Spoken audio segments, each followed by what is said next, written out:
Welcome back to Sacred Spaces. This seems like a marathon. So I just see that the Abosom are really Nana Adjua, who is my Abosom, and Nana Amen Men and Amenewa, who govern today, and the others also are really showing me a lot of things. I'm seeing I that video was 45 minutes long, and Sacred Spaces usually just 1 hour. So even when the Ford pulled out, when I shared with what my mom said to my sister-in-law, that wasn't an accident. It didn't even make sense because nothing was pulling on the cord. Someone literally pulled it out, and the video went and the computer shut down. I had to start it up again. And so I'm realizing that they're emphasizing that to me. And I'm wondering if what my mentor said to me about confronting my mom, because I never even felt like the need to confront her. I never felt the need to confront her because I felt that, metaphysics, when they teach you, okay, you forgive and you move on. People are everybody has their challenges and things like that.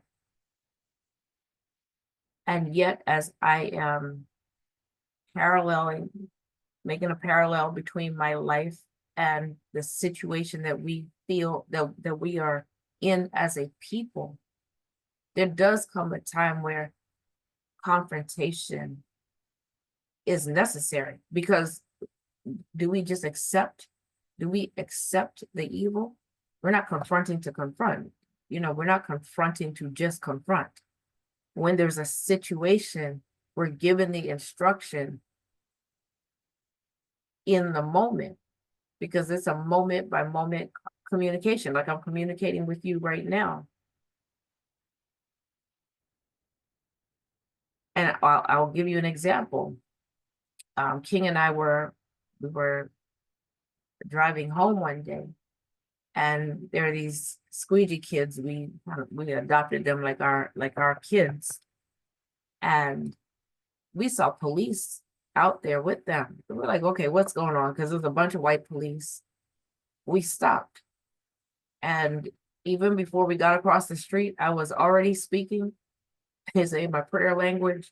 I was already speaking like that, and praying before we got over there to make sure, these kids, we're not going to allow them to do anything to these children.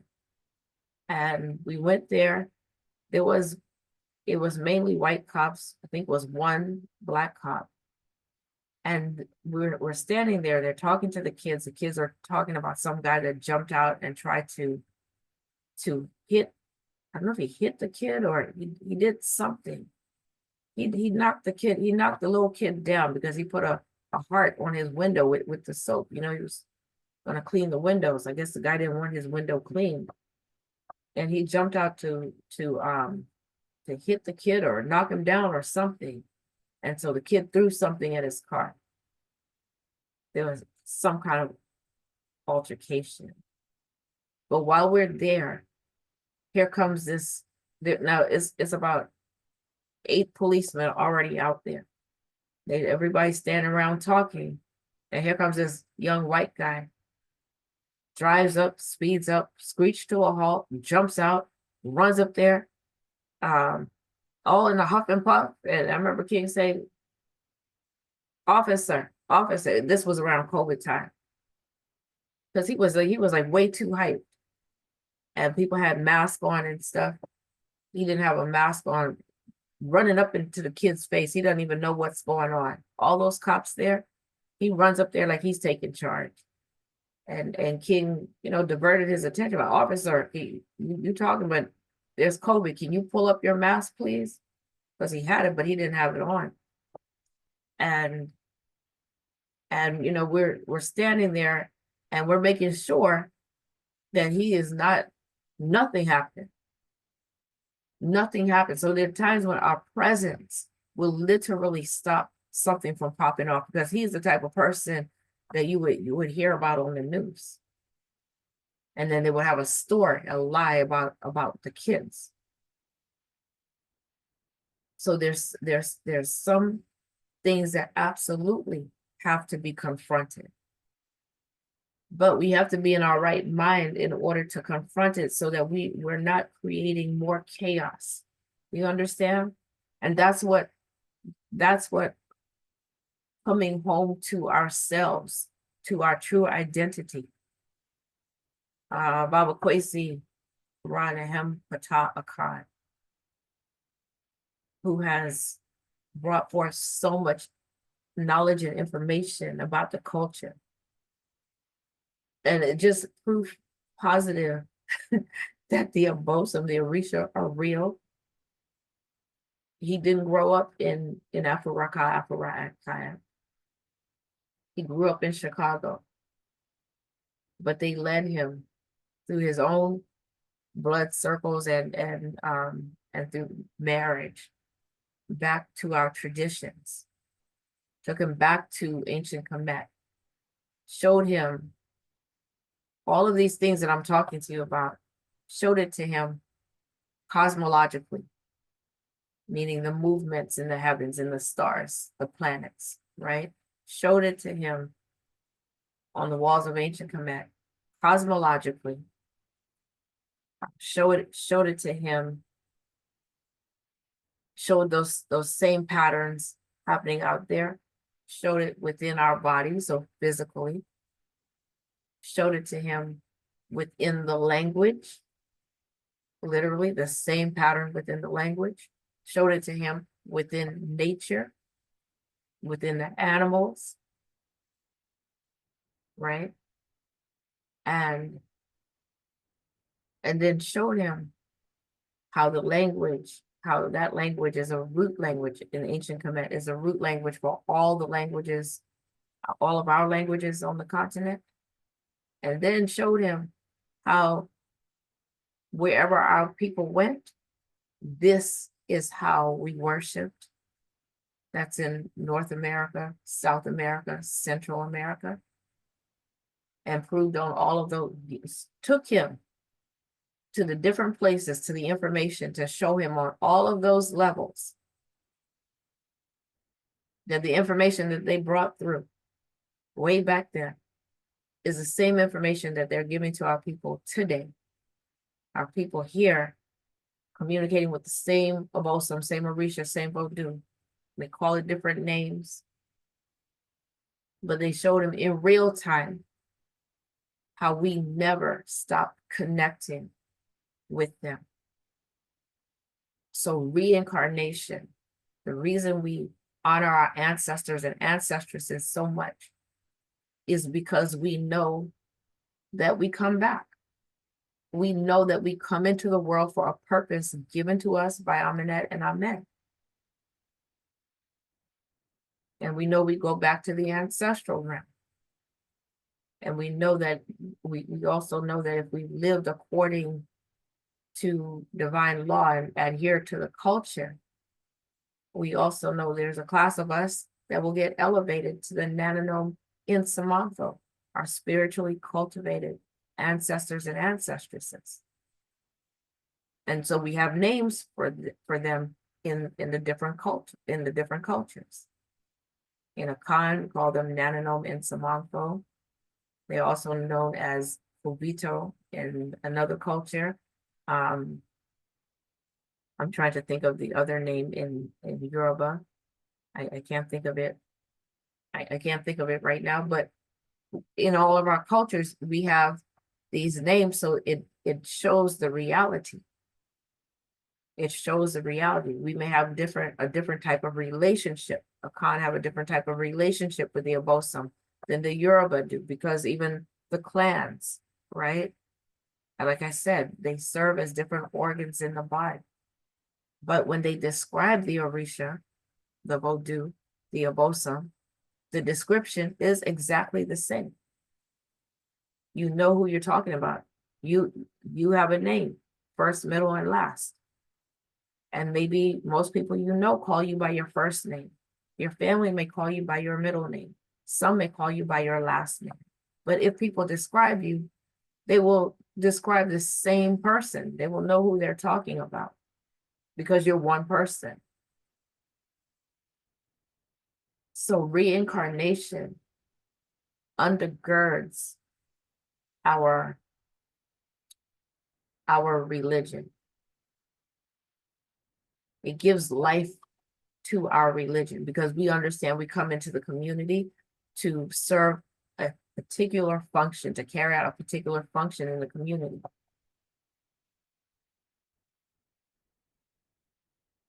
And then, so, and the religion, so reincarnation, let me see if I'm getting this right. Reincarnation is what holds up our religious practice, right? Our practice of ritual, communication with the spirit forces in nature and Mother, Father, God, and our spiritually cultivated ancestors and ancestresses.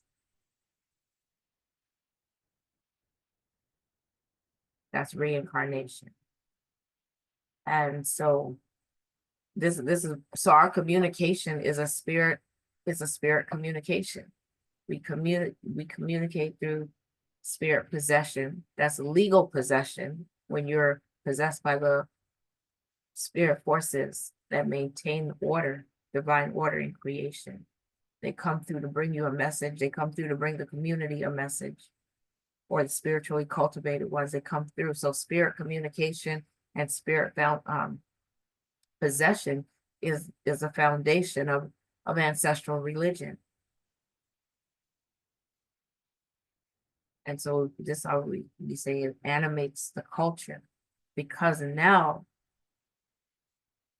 we take in every single thing we do, in our work life, in our home life, in building institutions, whatever it is we're doing, whatever aspect of life we're doing, we're engaging in, whether it's building an institution, whether it's teaching the children, whatever it is,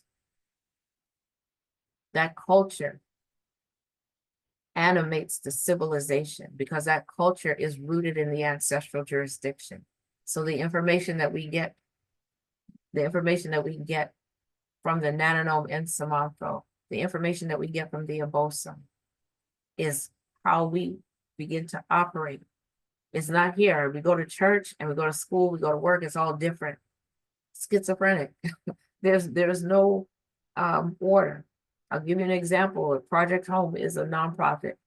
Destiny Embrace is just, it's my business. It's and I say business, really, it's me embracing all of who I am. And at some point I'm like, how do I do Project Home and Destiny Embrace? Like, if I'm talking about Project Home, I can't talk about Destiny Embrace. It felt so crazy to me. And I'm like, but it's all me, and they're all connected. So I'm not doing that. When I was doing my other videos, my background was mainly like Project Home things, but I'm moving as I'm guided. So I'm moving in divine order. And that's how we build. And that's how we were able to build civilization, like that civilization in Quebec. Our ancestors and ancestresses came from Nubia and went up north into Kemet and built that civilization. But that civilization, according to them, spanned over 40,000 years. Over 40,000 years. And just a little bit over 2,000 years ago, the Greeks and the Romans and all them really began to get a foothold. I think it was like in 535 or something like that, BC, which that's not even a real time. Because at what point can you imagine we wake up tomorrow and tomorrow is year 1? Does that even make sense? And this is 2000. Like astronomically, we're in a 26,000 year cycle. That means how the stars and the moon and all of the planets move within our galaxy. 26,000 year cycle. Our ancestors and ancestresses mapped that out. You only know it as the Mayan calendar. But a calendar older than that is in the temple, I think, of Dendera in ancient Kemet. They must have just given me that because I don't even know how. That's how I knew it, because that's not something I have in my mind. 26,000 years. So you know you couldn't map that cycle one time. We're old on this planet. This planet is 4.5 billion years old. They find all these ancient animals and ancient this and ancient that. They don't talk about ancient humans, right? But they will tell you all of them, all of those races came out of the black man, because we hold the genes to produce every race that you see. And you have to know there was gene manipulation going on, because you don't see a family produce a Chinese baby and a white baby and an Indian baby, right? Does that happen? Spanish baby, Hispanic baby, that doesn't happen. No. So that same genetic manipulation, which brought some of them into being at some point, is the same thing that they're doing today. Trying to think they can wipe us off this planet. Let me tell you something. We're part of the very fabric of nature. If they thought they could wipe off every black person that's on this planet, they would turn around and see the place fully populated with us and be like, where did they come from? We have to return home to be able to restore order. We have to return home to literally embrace who we are in order to shut down the disorder. So operating with a fake identity, which we really are, even our names aren't our names. Our names don't have a resonance in the cosmos. Our names are our names. We're just not aware of them. And when we become aware of them, it's like, oh, okay, all right, yes, this is my name. But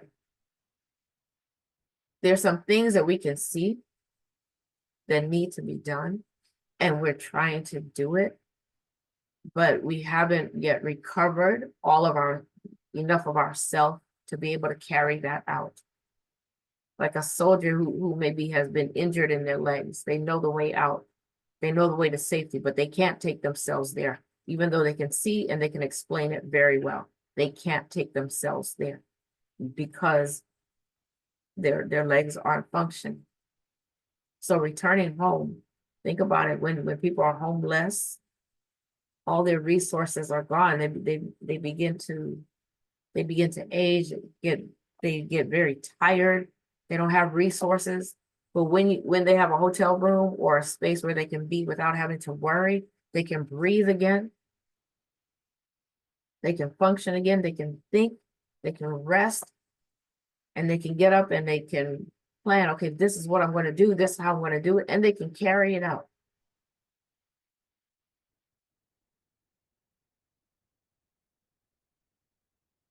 So in order for us to actually pick up our weapons and fight, we have to be able to go home.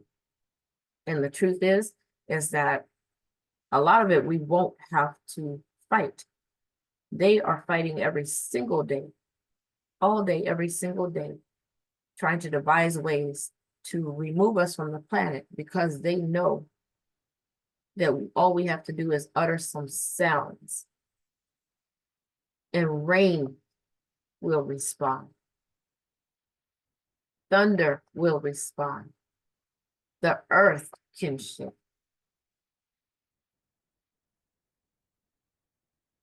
We can stop their hearts.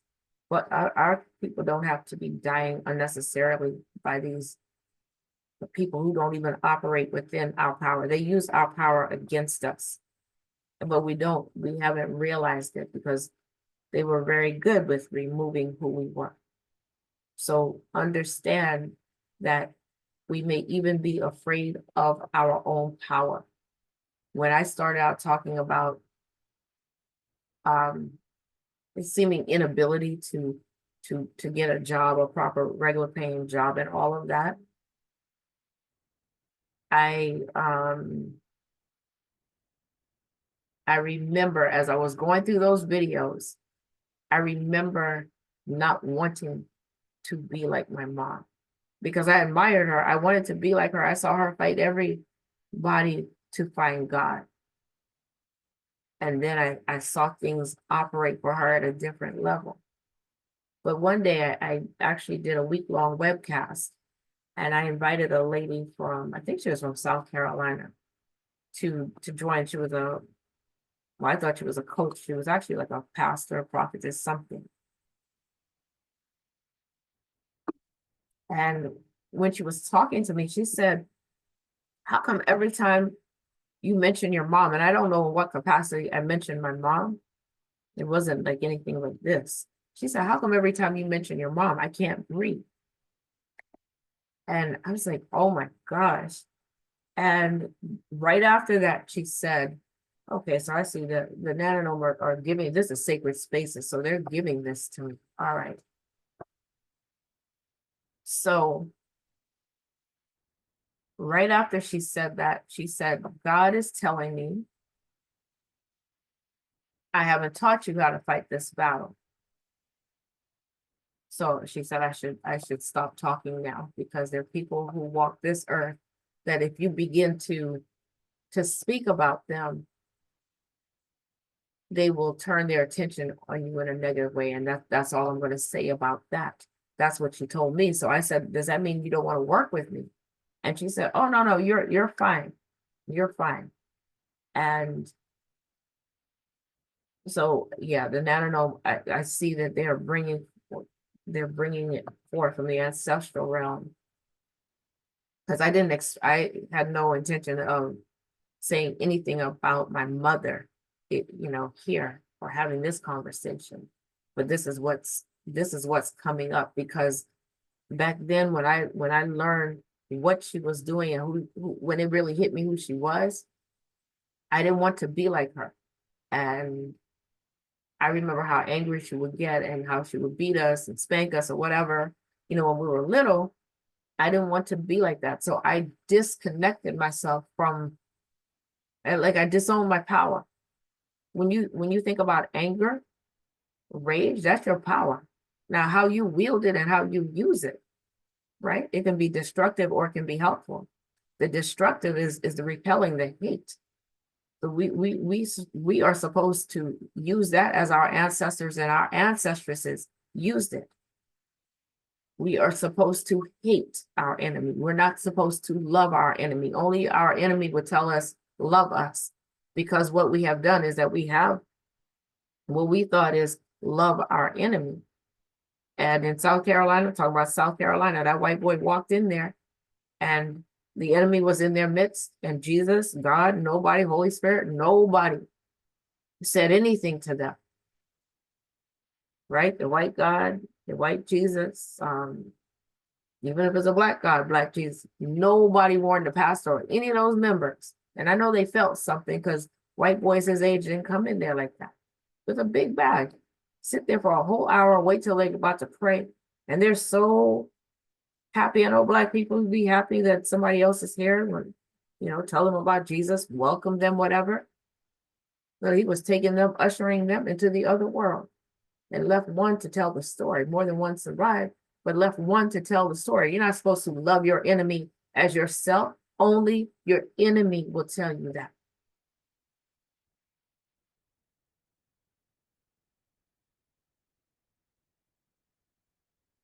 But when our minds have been turned inside out and against us, we think we're loving our enemy.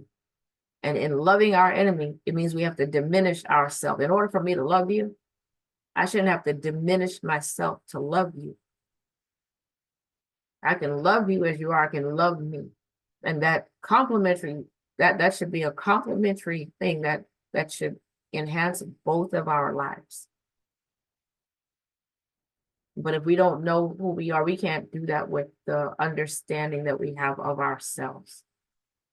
Not for most people. You always have people that, they just have this beautiful, unique connection, but that's not the majority of our people, given what we have been through and the condition that we see the place in now. But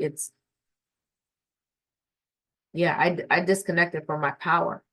because I didn't want to be like her. So I didn't want to harm people. And I already knew, because of my own level of development, I knew I didn't have to get angry and do all of that.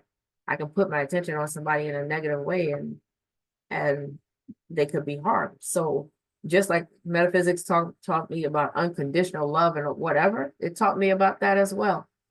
So that was why it was even more shocking. But as I'm to see my mom's behavior, but to go back and to say, well, why is it that I haven't, been able to retain to get a job, a proper paying job? Like, what is my problem with money? Like, I take care of money before. I'm not scared about money. I don't panic when I don't have it, and I'm not overjoyed when I have it. I'm grateful, and I feel like I'm supposed to have it, and I'm supposed to live well. That's how I feel. But something, and when I look back, it was like, oh, money, my own natural energy, but my own natural energy. Anger is a powerful energy. It puts up boundaries. Somebody may be encroaching on your boundary. The minute you get angry, they back up. The minute. I used to be so afraid of my mom as a kid.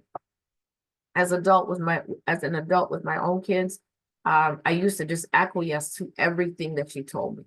I was never a good enough mom, but she was always giving me advice, and I just always thought she knows best. She raised me, my brother, and my sister were good. So, yeah, and I was always giving. My energy was being taken from me, but because my mind was twisted, I was like willingly, that's somebody under a spell. I'm willingly lending you my energy, and you're using it against me, and I don't even recognize. Isn't that what has happened to us as a people? But you know what I saw, because my mentor told me when my niece died, he said, when you go to your brother's house, your mom is going to seek to create some confusion. And it was my mentor, but I didn't believe that about my mom because she was conscious. And, she didn't even behave in those ways. And confusion, and my mom too. Mom I knew was polar opposites. So that I wasn't buying. But I remember walking out the day after I got there, I think when my son got there, early in the morning. Again, all by design. I thought I just happened to walk out there, but I didn't. And I overheard my mom, I was upstairs, so they didn't see me. And I overheard her telling my son that my cousin and my aunt were trying to take over the preparations for the funeral. And I was there before my mom. My aunt wasn't even well. And my brother and his wife, they had 2 babies, and they couldn't take care of themselves. They couldn't do anything for the babies. My aunt had to get up out of her sick bed and do everything for them. So I was like surprised, but I remember what my mentor said. And normally when my mom says something, I'd be intimidated and not say anything, but it was just natural because I had seen what was going on. And I just said, Malik, that's not true. And what shocked me was my mom, who always was very commanding, domineering, and forceful and all of that, she quietly just eased out of there and into the kitchen. And I'm like, whoa. All I said was, Malik, that wasn't true. She didn't even have a response to me. I'm saying that to say, I've seen it happen multiple times since then. I wasn't thinking that I wasn't having the thought that I'm confronting her. I literally was just responding to what was said. But the same person that I was so intimidated by for much of my life didn't know how to speak up or say anything. When they would say things, I didn't know how to respond properly. I was being manipulated. But when I was just being myself, they backed up. The same person I thought was so powerful. Our people are so overwhelmed by these Ache Wadefo, these spirits of disorder. blinded, asking them, please consider Black people. This is not fair. You did something for the Asians. You didn't do anything for George Floyd. We passed this, we passed that. Those people know exactly who we are. And they know from that kind of conversation that we don't know who we are. And so they would, oh, let them complain, let them moan or whatever. They'll get over it and we'll just do what we have to do. They know that. So when we actually come into an understanding, and understand even then I didn't fully know myself, but I had guidance, right? That was my mentor. He told me, he gave me a warning, but he could hear. So he could hear the ancestors telling him, let her know this. Because we tell her, but she's not hearing. She's not hearing, but she will hear it from you. You're right there. She will hear it from you. And then when I go there, I walk out and I see that.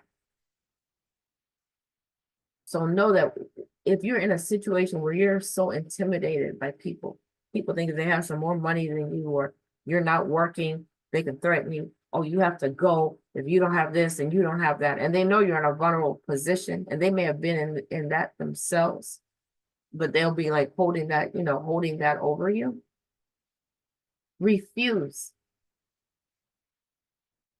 to be intimidated. Refuse to be something other than who you know yourself to be.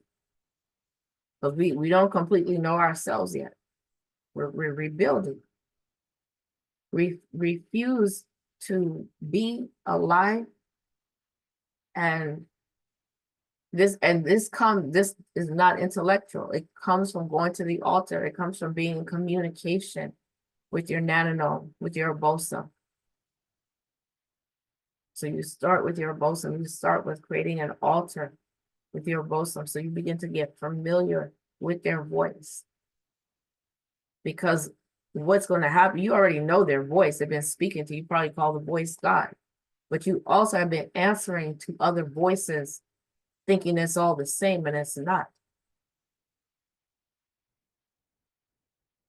I think I will talk about that in the next video, because even going through this process, they've just taken me back through significant people in my life that they see and they know, just like you did. You wouldn't be here listening to this if there wasn't something pulling on you to return home.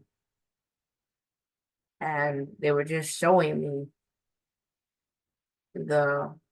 how we've all been overshadowed by these Achiwadefo spirits, the spirits of disorder. And I think they're showing me what we need to do to return home, to clean that up, and how to begin to clean it up. There has to be a purification process first, so that we can actually take in the information, because we have so much misinformation. We've been so misinformed that when we hear about our own culture, we're putting it up against a backdrop of the misinformation that we've been given. And it's causing us to say, oh, I don't believe that, or I don't know if it's true, but I'm not interested, or whatever. It's called self-hate, self-rejection. They taught us, love us, we're your enemy, love us as yourself, but you hate yourself. Because as long as you hate yourself, we're good. It means we're safe. Because once you know who we are and you can identify, once you know who you are and you can identify who we are, the same way that I was like, oh no, I cut off my mom, like, oh no, we're not doing this. We're not doing this. I'm not playing this game. You're not going to use my energy to harm my brother, his wife, his children. You're not going to do it. But we're going to have that same, we're going to have that same stance. So when we as a people, as cells in the great divine body of Mother, Father, God, as well as cells in the great divine body of the great body of Black humanity, this is how we we come together organically is by returning home. But they've given us these belief systems that have actually replaced a space for truth. So when our people are under a spell, the same way I was under the spell of my mom and unable to function, collapsing, everything collapsing. And I'm asking her, what's wrong? What's wrong with me? Like something is wrong with my mind. Even though I didn't tell her I wanted to die that day, she knew. Like that lady that I had never even met in person told me, God is telling me I haven't taught you how to fight this fight. But when I thought about it, I said, well, she tried to take my life already, and I'm here. I was a baby then. I don't have a memory. It's the incident with the broom that I'd never had any attachment to. Till one day after I had that experience that woke me up, like hitting my head on the steering wheel, I realized, oh my God, a baby and somebody come and hit the baby with a broom, that baby would be dead or badly injured. And so knowing these things about her and then coming back and saying, who tells their child that they almost killed them over and over and over, like it's just a regular story? Who tells their child that? Who tells their child about when they're a baby, they maybe were like sexually touched or abused or something? Who does that over and over and over? Like these stories meant absolutely nothing until the Abosa, well, my ancestors and ancestresses brought it to me right after that one incident, brought me some memories of stories that you told me in rapid succession. They brought the stories in rapid succession. But these are these stories that you would tell your kids about. You had a dream that they were thrown over the banister of their grandparents' house and the dogs were tearing them apart and there was blood everywhere. And I'm like, is this a story you would tell your little children? Like who does that, right? And then I remember what my daughter said, Mommy, I saw grandma's mother. It wasn't grandma, but every move she made, grandma was doing the same thing. She moved like that, grandma was moving like that. So now it says, okay, I see my mom, but who's behind her? Who's controlling her? You got to go to the root. So to return home, like is Christianity going to tell us how to deal with something like that? No. They send you to the psychiatrist, the psychologist. They can't give you anything because none of that was meant to heal us. Healing us means the end of death. So they put our kids in school. We know the story. We know their story very well. It's time for us to learn our story and to embrace our story. It's time for us to return home.